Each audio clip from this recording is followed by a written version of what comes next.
Hello everyone. Today we'll discuss about arterial blood pressure.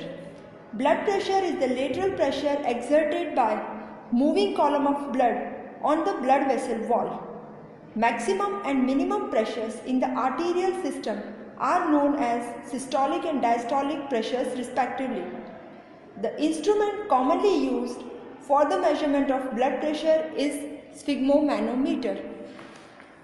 Sphygmomanometer consists of an inflatable flat rubber bag covered by a non-distensible cloth envelope called Riva Rocky cuff. The cavity of the bag is connected by a long rubber tube to a manometer and by a short rubber tube to rubber pump.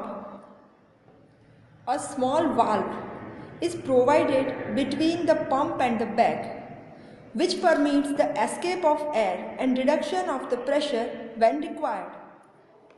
The manometer is a U-shaped tube, one limb being broader than the other.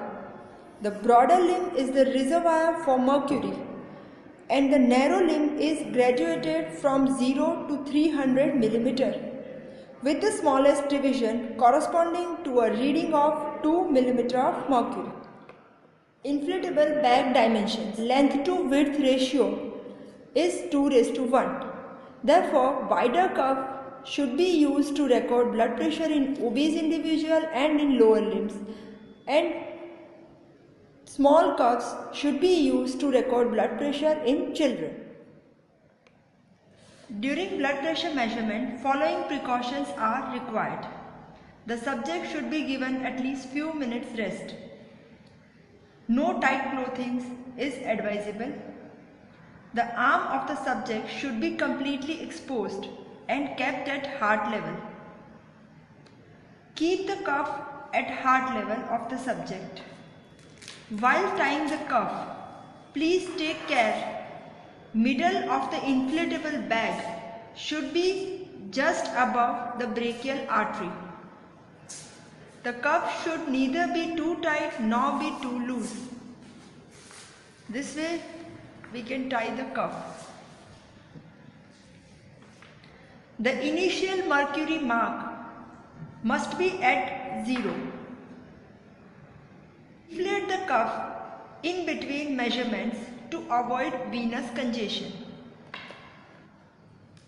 Procedure: apply the cuff as we have described to the arm with the middle of the cuff over the inner side of the arm with its low edge 2 cm above the elbow. Starting with palpatory method. Palpate the radial pulse.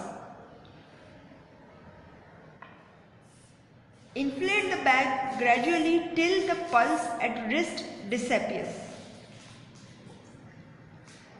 Then deflate the cuff very slowly and note the pressure at which first pulsation appears over the radial artery. This is systolic blood pressure. So by palpatory method we can get the rough idea of systolic blood pressure. Advantage of palpatory method.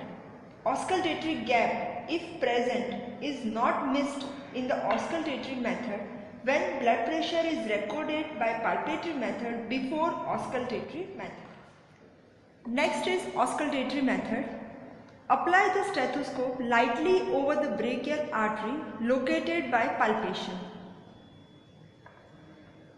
Now inflate the cuff to few millimeter of mercury above the pressure observed by palpatory method. Then deflate it slowly and listen to the appearance of a series of sounds known as Korotkov sounds.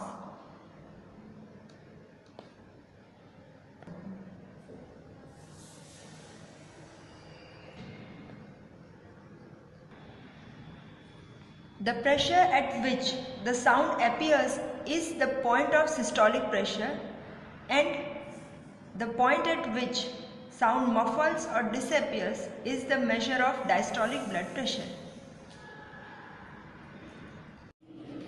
Korotkov sounds. when the pressure in the cuff is progressively lowered, the sounds undergo a series of changes in their quality and intensity. They are heard in 4 different phases. These sounds are known as Korotkov sounds.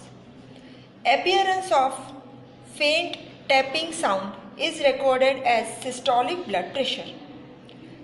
As you lower down the mercury column, gradually